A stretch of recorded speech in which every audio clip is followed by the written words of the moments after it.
Good morning, y'all.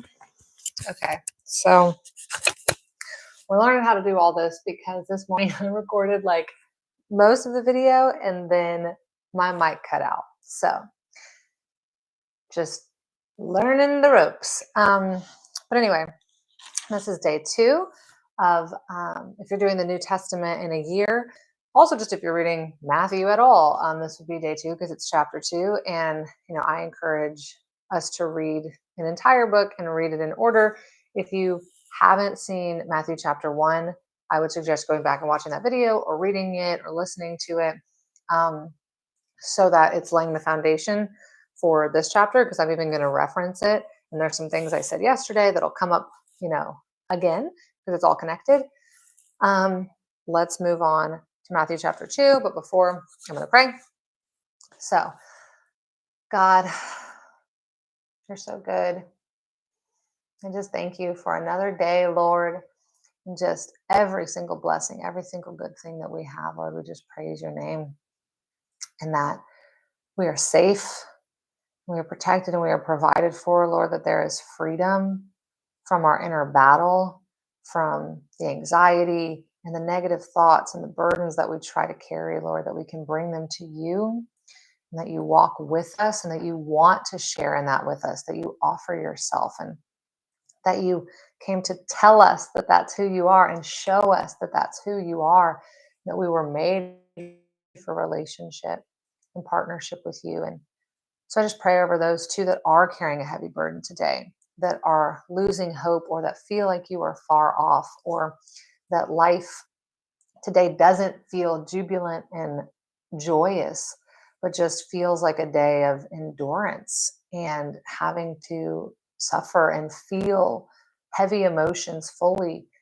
Just that they turn to you and realize that you lift those burdens. You say that we can cast our anxieties on you, and that your yoke is easy and your burden is light, and that there's an exchange there, and that only you can carry it. It's too heavy for us, Lord. So I just pray in this moment that they're willing to let you take it off their shoulders and not try to do it all by themselves, Lord. And just that they hold on to hope, that each and every one of us holds on to hope.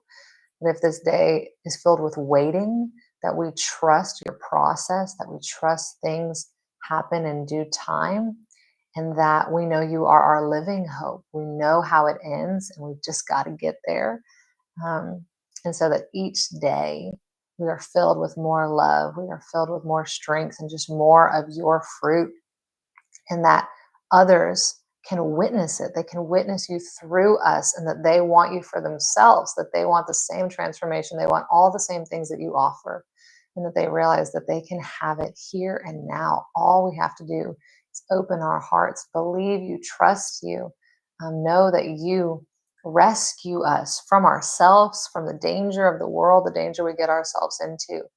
And then all we have to do is receive you, because you have revealed yourself to us. You have told us and shown us who you are and how big your love is, and how you are concerned with us, and you do want to hear from us. So I also just intercede on their behalf, that they start crying out to you, that they start telling you the things on their heart and mind, and bring it to you so that you can respond, and that their faith can grow, Lord. So I just thank you for every single person listening, just that we all get to walk together, Lord, and experience you and grow together and edify each other.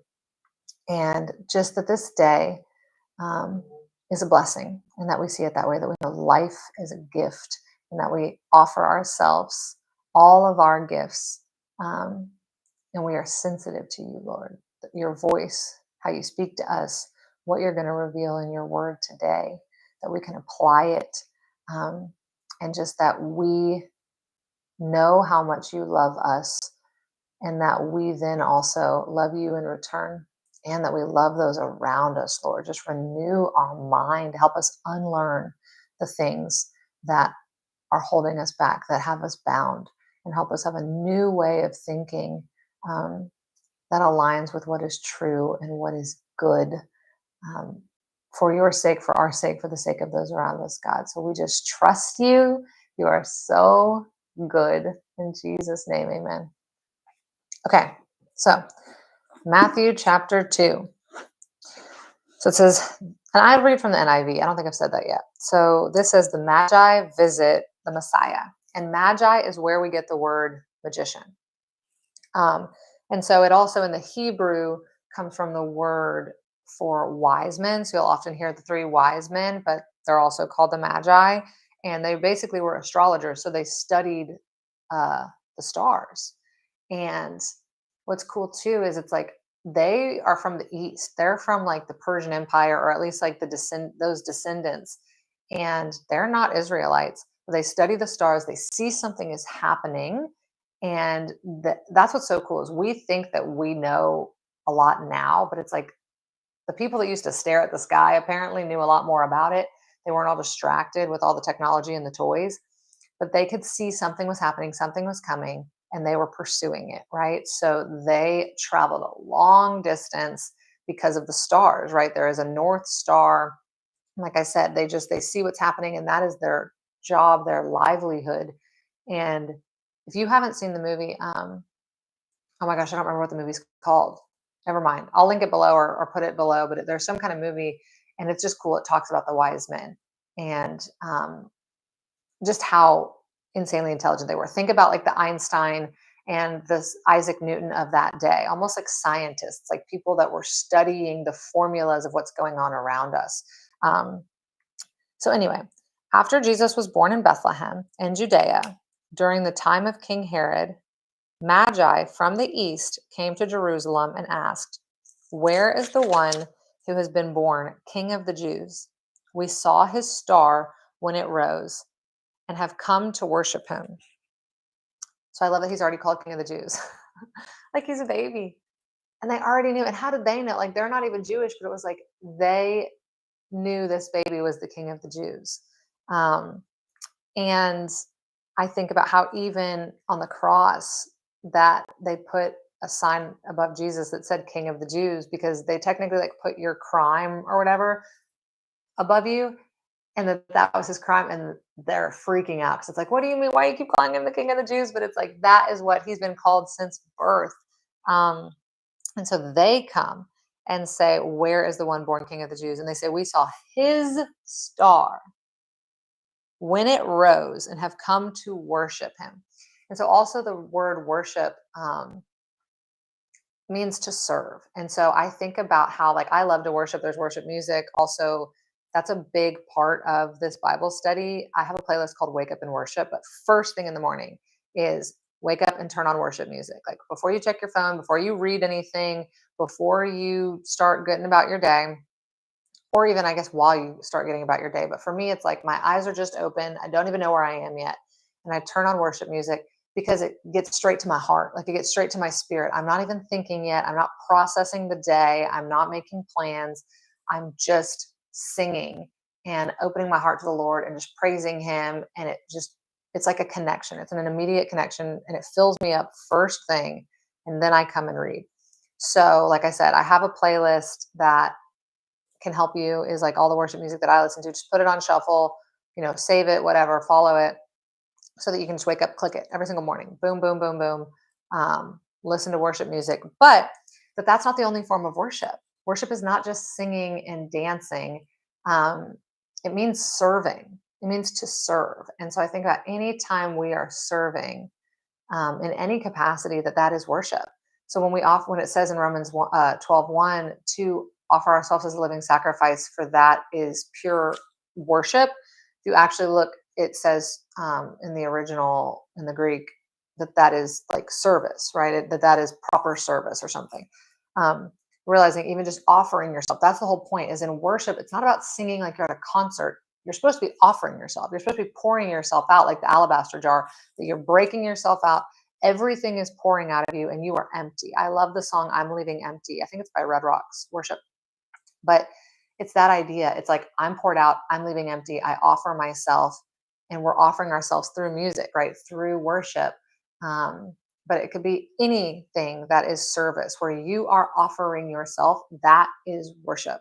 And we use this word sacrifice like it should be painful. And it's like, no, but there's a cost. But you don't think about it as like this dreadful cost, you think about it as what giving, I mean, giving in general is a cost. That's why it's called giving. If I give you some of my coffee or whatever, it's like there's a cost in that, whether it's the opportunity cost, the cost that I now have one less cup of coffee I get to have this week, or the price that it cost me to buy the coffee, or just the, sting of generosity because it's like I'm giving you something that I don't really want because this is my favorite thing, like whatever. There's cost tied to it. Also, Russell Brand talks about how we are beings that were made to worship. Now, he's not the only one that says it, but I've heard him recently talking about it. But it's like clearly we are beings that are made to worship because we worship something. So if you are not worshiping the Lord, what are you worshiping? That would be a question that I would take in your alone time and be honest with yourself. But it's like, what is the thing that you easily serve, right? That you're like, I'll give my blood, sweat, and tears. Because when we give our blood, sweat, and tears to the Lord, again, we're like, gosh, he just asks so much of me. But why do we give our blood, sweat, and tears to our hobby, to our passion, to our side hustle, to whatever are the things that we love and want to do, right? We offer ourselves that way gladly. But whatever it is that you are pedestalizing, idolizing, that you can't get rid of, right? What's the thing when you think about, I couldn't live without this thing? There it is. That's what you're worshiping. That's what your idol is. Because I even remember in a fast, I was praying for something, and the Lord was like, well, if you had to choose between me and it, and I was like, I never thought of that before. I thought I could have both. But when it comes to priority, prioritization, preference, love, worship, right? What is the most important thing in my life? And I was like, well, it's you. And it immediately broke the chain that that thing had on my life because it was like, whoa, something I was telling myself I couldn't live without actually could, because the one thing I can't live without is him. And that puts everything else in its proper place. But so anyway, just think about what you're worshiping, because we worship our jobs, our, status, our image and beauty, like all these things. If that is the most important thing in your day, your life, it consumes your thoughts, it's what you spend your money on, it's what you talk about. That's what you're worshiping. And it just shows again, like there's this insatiable void in us, and it's going to serve something. There is a hunger in us, an appetite in us that is searching for something. And if it's not the Lord, and he's the only thing that can actually satisfy, he's the thing that satiates, he nourishes. And that's what's so interesting, is that's where it's like we kind of run from that. We want things that are addictive, we want things that keep us coming back for more. That's what addiction is. But that's what we've gotten used to. And so when we eat a meal and it's satiating and it's nourishing, we don't even know what to do with it, because it's like, wait, now I'm full. Like now I'm not hungry. Now I don't have this neediness of like, I need more, more, more, more. So then what do you do now? What do you do with your thoughts? What do you do with your time when you're not obsessed with this like cycle that you're in? But because I remember thinking, I didn't know what to do with peace. It was the weirdest feeling, because it was like, I used to think peace was boring, but it was almost just like, you've taken everything off my plate. Like I almost like the restlessness. I like the chaos, because the peace, the fulfillment, the satisfaction, and we say we want fulfillment and satisfaction, but the satisfaction is almost like, you're again, just like if you eat a filling meal and then it's like, well, now I don't get to snack, and now I don't get to have candy, and now I don't get to have more because like, um, I don't know, I'm full. And so I only say food because that is a very easy comparative, because a lot of us have an unhealthy relationship with food, and we have this whole like, again, addictive, like bingy snacky thing going on. And I remember that when I started fasting too, and I would do the Daniel fast, and I would eat whole foods and fruits and vegetables. And again, it seems like more boring meals until you start to fall in love with it, and until you're like, this is actually really good for me. But you eat it, and then you sit there, and then you're satisfied, and then you're like, huh, well, now what? Right? That kind of thing. But so anyway, all of that was about worship. So verse 3, when King Herod heard this, he was disturbed, and all Jerusalem with him. When he had called together all the people's chief priests and teachers of the law, he asked them where the Messiah was to be born. In Bethlehem in Judea, they replied. For this is what the prophet has written. But you, Bethlehem, in the land of Judah, are by no means least among the rulers of Judah. For out of you will come a ruler who will shepherd my people, Israel. Okay, so let's just stop there really quick. So where will the Messiah be born? So this is cool because it's in Micah, um, where it talks about, I'm pretty sure it's in Micah, Bethlehem. And I just think this is cool because he's showing that it's not about the big, glamorous, shiny, popular city. It's an unknown town. It's a town that would get written off or discredited. And um, it's this whole idea of, I even think when you follow the Lord, right? Like you can feel overlooked and undervalued, and you know, you want to prove yourself. You feel like you want to shine, and your ego is fighting that because everything in him says to do the opposite, to humble yourself. You do not need to prove yourself. Jordan Peterson has like a round table on Daily Wire where he talks about the Gospels, and this one guy was talking about how in the desert with Satan, which think about just like the voice of opposition, that Jesus was asked to. Oh my gosh, sorry. That Jesus was asked to prove himself, right? It was that voice of like, are you really who you say you are? Imposter syndrome, like, prove it, show me what you got, that kind of thing. That antagonizing is not when we respond. It's someone trying to get a rouse out of us. It's someone trying to get a response out of us. And that is not the time, even though everything in your ego is triggered because you're like, they don't know who they're messing with. Like, I want to show them what I got, put them in their place, all that kind of stuff. But how Jesus does do all the things that Satan, was like, show them this, show them that, like, show me what you got. Jesus does those things later, right? He creates food and he heals people and all these things. But he used them in secret and quiet. He used them for good. He didn't use them to validate himself, prove himself, listen to that voice.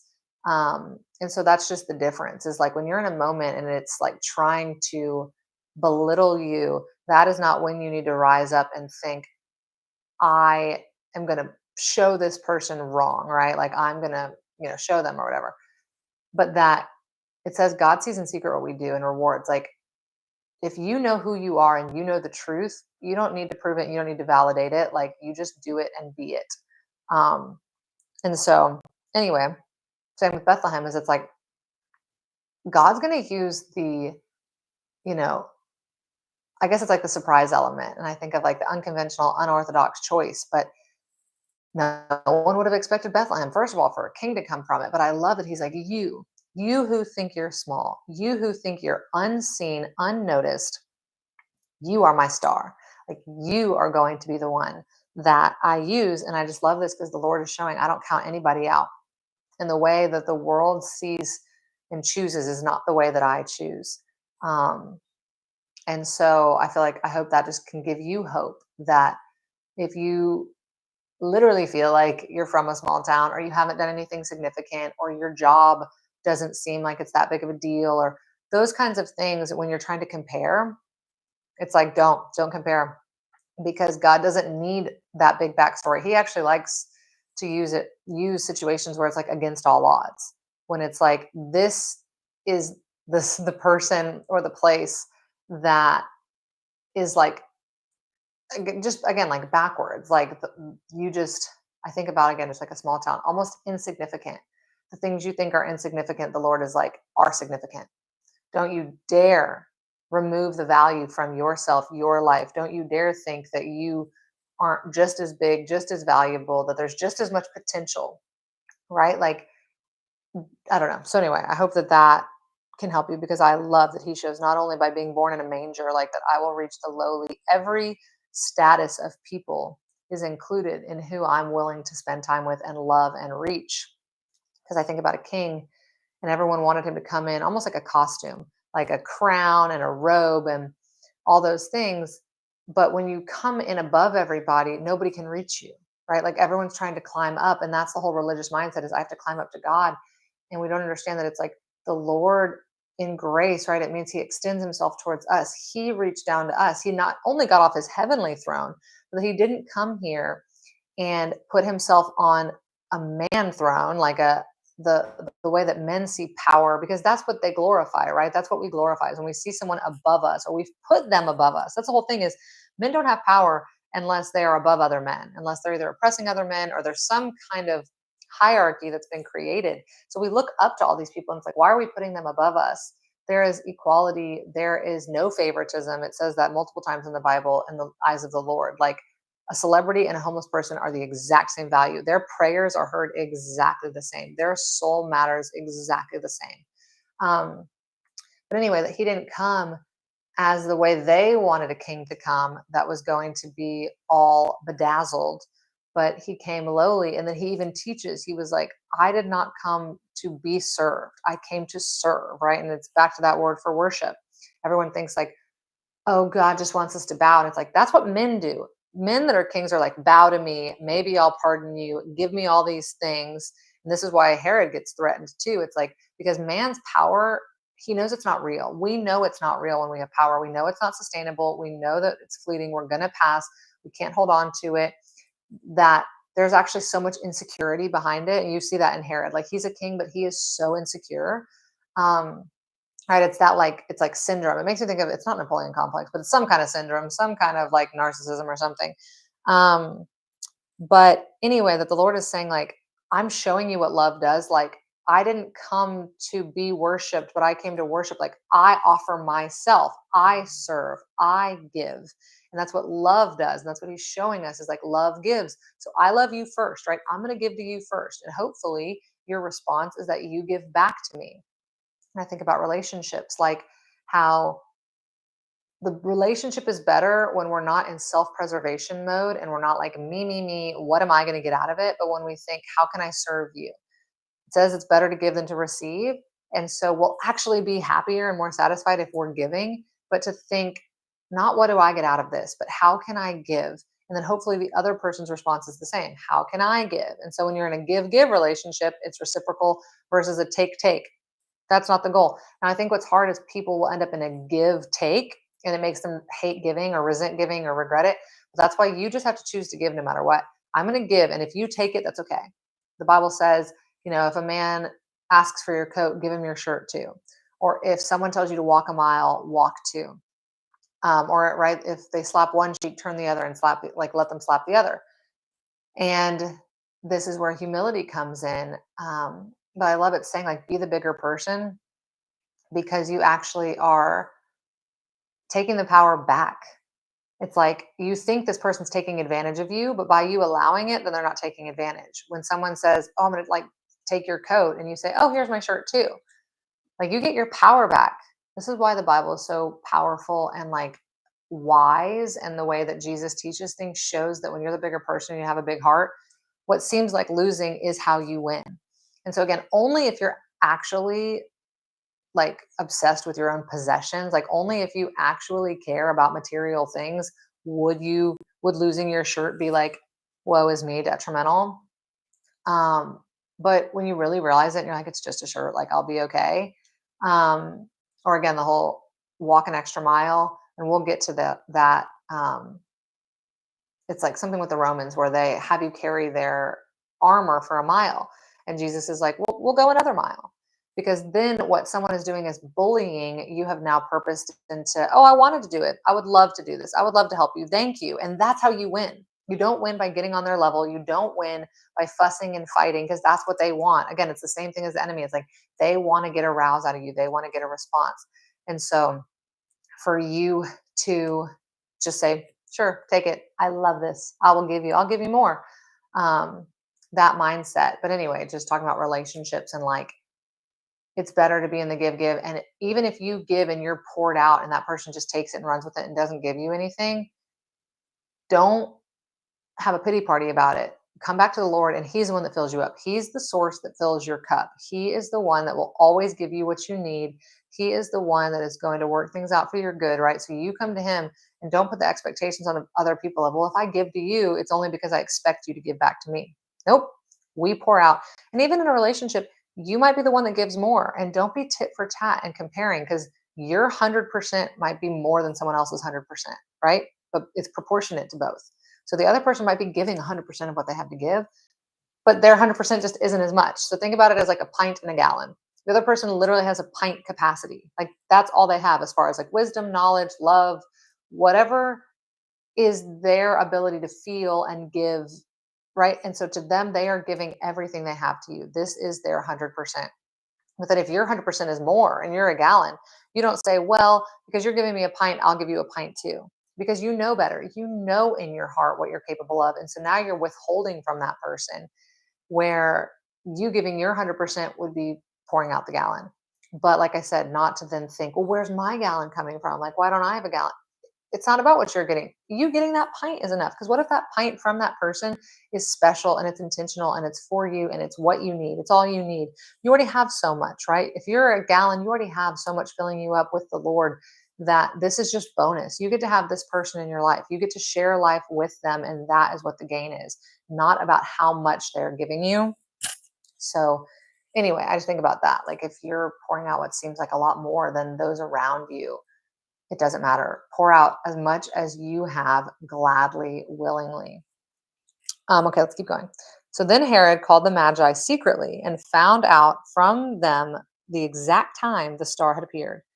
He sent them to Bethlehem and said, go and search carefully for the child. As soon as you find him, report to me, so that I too may go and worship him. After they heard the king, they went on their way, and the star they had seen when it rose went ahead of them until it stopped over the place where the child was. When they saw the star, they were overjoyed. On coming to the house, they saw the child with his mother Mary, and they bowed down and worshipped him. Then they opened their treasures and presented him with gifts of gold, frankincense, and myrrh. And having been warned in a dream not to go back to Herod, they returned to their country by another route. So, um, he calls them in. He says, I want to go worship him too, right? And we'll find out the truth about that. But same thing, right? I'm going to go worship him. And then I love that it says the star went ahead of them. And so we talk about the Lord being our shepherd, and it just talked about a shepherd coming out of Bethlehem. But even this North Star, I think about people using that as a metaphor as well. But it's like that Jesus, like this North Star is guiding them. They are following it, and it's telling them where to go. And so just being willing to be guided, because that takes submission, right? Like, to let someone tell you directions, like how to get somewhere. You don't know where you're going, but you're following. This is what following is. And so anyway, it went ahead of them, and then it stopped where the child was. Um, and I think about too, what's really helped me is when I follow Jesus, I literally think about him walking ahead of me. And when we wake up, it's like he's in the room with me now. But if he goes somewhere, and this has happened a lot with like jobs, but it's like he goes before me, he opens the door, and it's like, this is where you're going. And so I trust him and I go into it. I can see that he's made the way. And then I'm there. And then I know when he's left too. It's like, oh, Jesus has left the building. Like, he's gone out the door, and we're going somewhere else. Like, our time is up here. It doesn't have to feel like loss or defeat or rejection or whatever. It's just like the time is up. The season is over. But also that you could be sitting there and you're basically waiting for the cue, that you're like, okay, he gave me step one, and he doesn't tell you step two yet. And he doesn't tell you when step two is going to happen. But he tells you step one, you go, and then you're in that season until you get the next cue. And we'll hear more instances of that, through the rest of the story. But this is kind of that concept, because we'll get back to the North Star with our questions. But anyway, just thinking about like actually following him, and then trusting his timing, waiting for his cues. So it says they saw the child and they immediately bow down. So they bow down to a baby, and they're not even Israelites. Like, this is what's so cool, is like, they just know. They know he's different. They know this is powerful.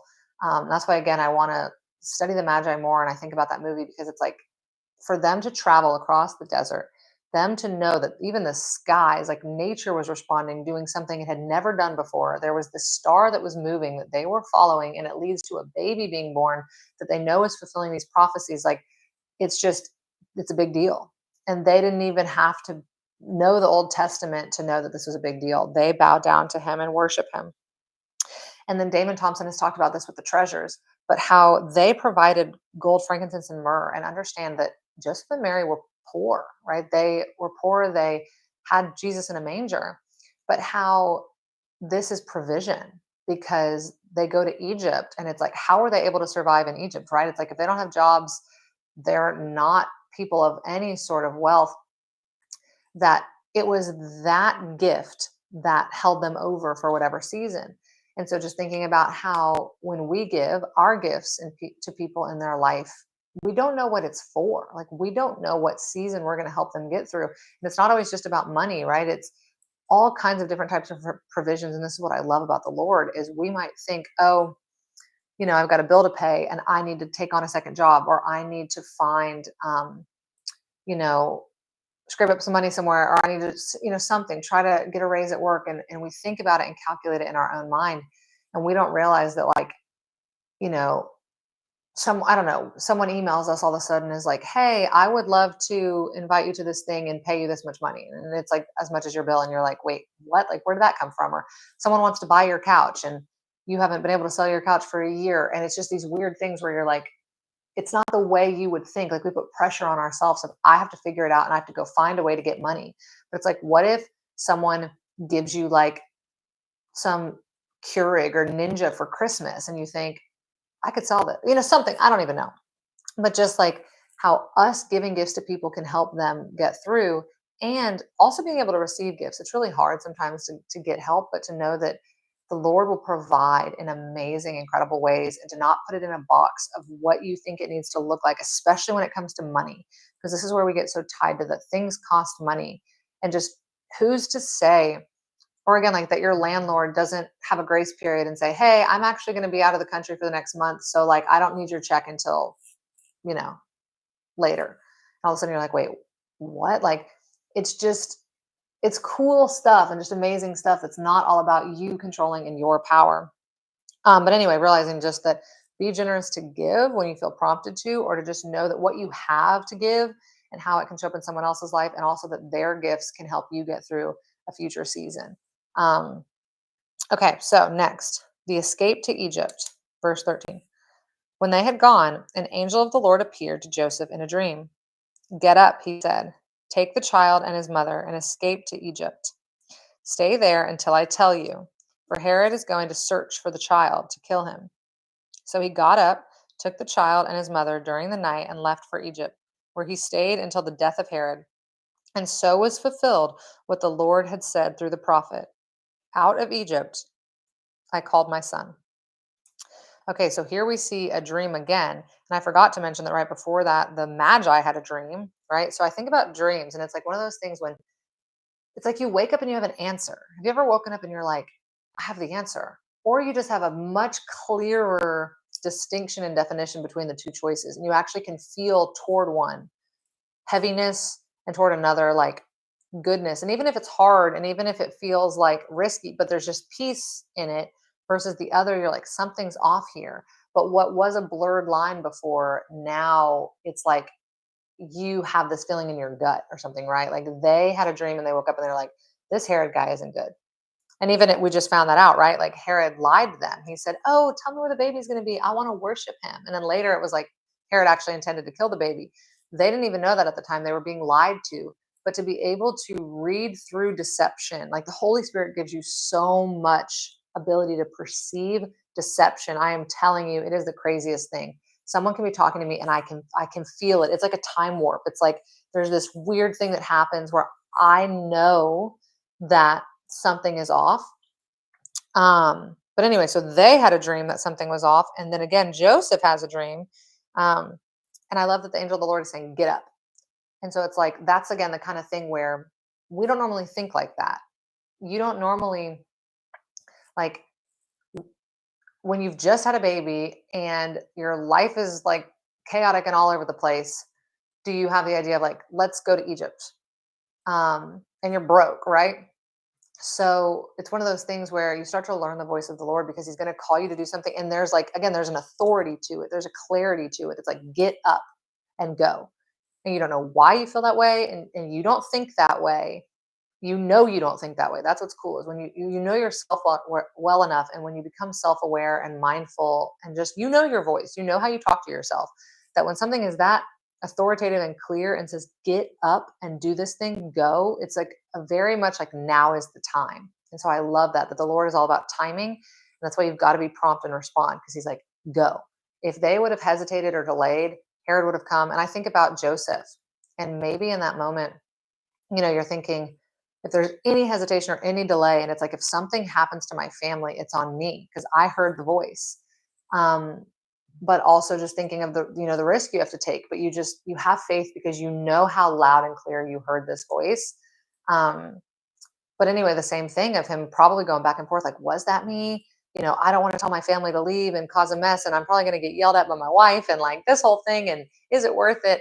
But just again, to take on the responsibility of like, I've got to protect my family. And if something were to happen, it's on me. And so you got to respond, right? The call and response. God calls, God says something, you get to choose to obey or not. But how he's just obedient, obedient, obedient. So he gets up and goes. And then again, it says they stayed there, and it fulfills the prophecy, out of Egypt I call my son. So there's one prophecy fulfilled of, well, first of all, we have the virgin birth, right? But then the prophecy of he will come from Bethlehem. Then not only will he be born in Bethlehem, like what a strange roadmap that they wrote in the prophecies to say he will be born in Bethlehem, but he will be called out of Egypt. Like, how did he get to Egypt? But then how that's what happened. And then again, the only way they were even able to go to Egypt and survive in that kind of a civilization is because of the provision that the wise men, the magi, gave them.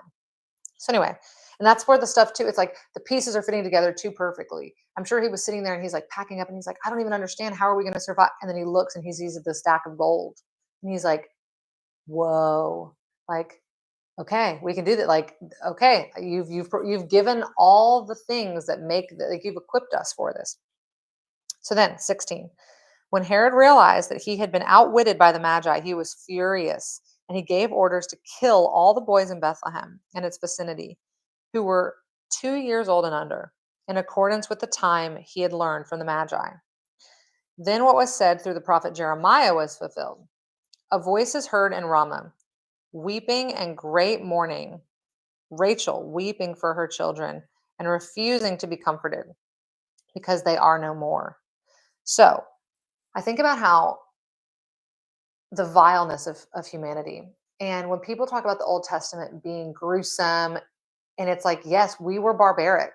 We were not as civilized as we are now, but that is human nature. That is human history. We need to know that that's within us. We are the same. We are the same people. It's just not been called out of us. We don't live in the same type of society. But back then, this stuff was rampant. Just like with Moses and Pharaoh, it was the same thing.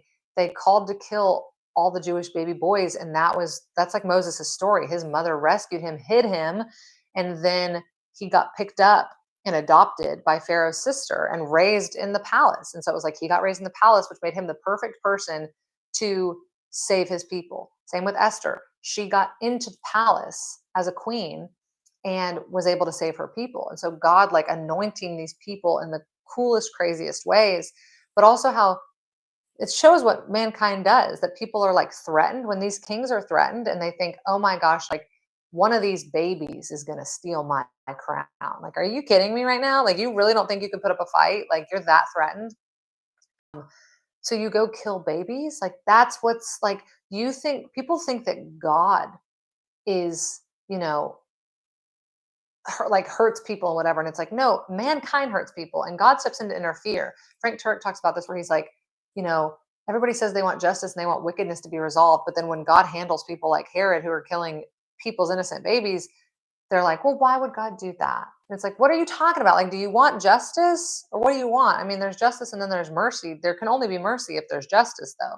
But how, even in the Old Testament, when he's saying, like, get rid of, like, push out the Amorites, the Jebusites, the Hittites, right? The Canaanites, he's saying, like, these people are doing bad things, right? There's incest and there's, child sacrifice. Like, there's all this crazy stuff going on. And they will be the end of you. Like, you will not survive if you keep these people. And then what happens is the Israelites don't listen and they keep these people and it just causes more drama. But anyway, that the Lord is giving protection and guidance, and also to the Lord, like, death is not something he can't overcome. We're already all condemned. We're already all going to die. So why does it matter if some of these people die at 28 or 88 or whatever? I always say, what is one more day to go to the gym or one more day to eat a meal or binge Netflix? Like, that's not what life is. That's not what life is about. We clearly know that we are spiritual beings. And that's why Jesus is so powerful to say there's life after this. You're a spiritual being. this world now has death in it, but I've overcome death. I've created reconciliation, resurrection power. You will raise from the dead. There's eternity after this. Like all of that is so powerful. But we shouldn't look at the story. And then when we see that God, wipes people out or eliminates certain people, it's not murder to him because it's like he's not a human with another human. He is life. And just the difference between like it just shows a limiting mindset, like a limiting belief system, because the body is not where life is. So it's like just because someone's body is no more doesn't mean that the Lord hasn't taken them with him, right? That he doesn't have them with him, and that we don't know how it works out for those people, right? That's not our concern. But anyway, just that to look at all of that and think because he got involved, he's the one that gave people life. I love that Job says, the Lord gives and the Lord takes away. And like, from the dust I came and from the dust I will return, right? At least our bodies will.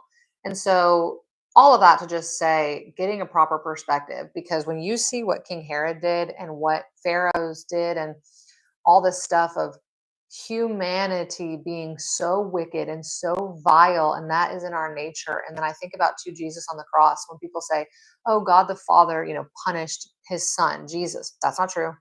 It says God the Father was reconciling the world to himself in Christ, right? He's the soul, he's the mind. And then the Holy Spirit also was offering himself through Jesus. So Father and Spirit are in Jesus on the cross. Mankind murdered Jesus. We did that. It shows our vileness. It shows our desire to just the brutality, right? Like to just massacre someone, because that's what the Romans did. And how it's like the religious leaders, were advocating for it and all this stuff. Like, and so this one guy was saying how if, God, why does God not revealed himself to us? Or, if I saw God, I'd believe it. And it was like, no, we have seen him. He did come and we killed him. Like, that's our response to God, is put him out, like humiliate him, like that we don't know what to do with it. And that rather than understanding his message was love and us being willing to be transformed and love and serve, all they saw was the threat of we're going to lose our power, we're going to lose our glory, we're going to lose our status. And an innocent man, right? I mean, again, it's God, but just that it was us that did it. So don't even dare think that it was God that did it to himself. He offered himself. He came knowing that that was going to happen, but it's us that did that. That is our response. And when our bubble bursts here, you will have a reality check of what is within humanity in the sense of wickedness, in the sense of rebellion. When people don't have God and they look out for themselves, they don't have a respect for life. If you don't understand life and how it's given and the gift of it, and even, again, resurrection and eternal life, you don't care. You're like disassociated and disconnected. And so, anyway, we're at the end. Verse 19 says, the return to Nazareth. After Herod died, an angel of the Lord appeared in a dream to Joseph in Egypt and said, get up, take the child and his mother, and go to the land of Israel, for those who were trying to take the child's life are dead. So he got up, took the child and his mother, and went to the land of Israel. But when he heard that Archelaus was reigning in Judea in place of his father Herod, he was afraid to go there. Having been warned in a dream, he withdrew to the district of Galilee, and he went and lived in a town called Nazareth. So was fulfilled what was said through the prophets, that he would be called a Nazarene. So, again, this is where we talk about cue and timing. He's in Egypt, he gets another dream. Get up, it's time to go. So I don't know if he was there for a year, 5 years, 10 years, a month, like we don't know. And this is what, we call waiting seasons, whatever it is. But like I said, God gives you the first step, go to Egypt. He went, and then he stayed there and lived there and grew there and was like, I'm going to be here. Probably not even anticipating the next step. But then all of a sudden it's the Lord's timing. He's like, everything is lined up. We're ready. It's ripe. And so he says, get up and go. And again, it says, so he got up. So that quick obedience. But then what I love is that when he's returning back, his initial thought is, we'll go back home, right? We'll go back to Judea. But then when he hears that it's still Herod's lineage, it's like, nope, that's not where we're supposed to go. And so he goes to Galilee, and how that becomes another prophecy fulfilled because Jesus is a Nazarene. And I remember learning something about like Galilee being very specific, I think because it's a town of fishermen, and why, because fishermen like fishing in his parables, and it becomes an important part of his ministry. And I think it's just the culture of it, right? Because there's also a Galilean wedding. If you haven't seen the movie Before the Wrath, I'd watch it, because it talks about this wedding and how everything at the Passover was Jesus doing a Galilean wedding. Like he was performing the ceremony of a Galilean wedding to us. And again, how we're the bride of Christ, and how there's a wedding feast at the end because he will come back and like the Father will give him the time. And so it's just really cool. But how all that mattered, right? Like where he was from, and that culture, and how it helped him in his ministry and helped him be relatable. And again, that's why parables are so cool, because he's talking to farmers, he's talking to fishermen, he's talking to everyday people and giving them guidance. And then again, right, another dream, having been warned in a dream. So it's like dream, dream, dream, dream. So I would even pay attention to that. Okay, so the discussion questions for this chapter is, who were the Magi and why were they significant in the story, right? We talked about them being wise men, but I would even look up, right? Where were they from and what was it that they actually studied? And, them being like Einstein and Newton, and just really understanding who these men were, with their riches and all of that, and how they were willing to cross the desert, and just what that journey was like. And again, that's why they were significant.